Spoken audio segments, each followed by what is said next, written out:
ازدواجی که درش عشق نباشه، محبت نباشه، مودت نباشه، رحمت نباشه، رحمت یعنی مهربانی نباشه، تسکین و آرامش نباشه، او ازدواج نیست. او ازدواج نیست.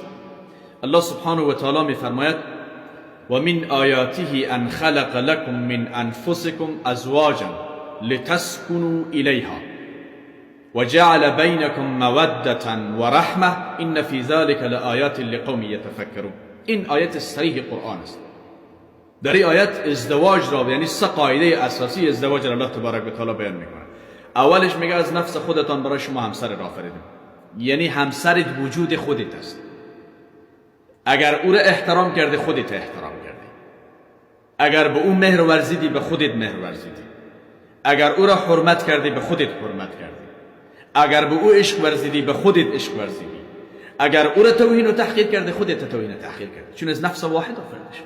هر دویتان از یک نفس واحد پدید آمد.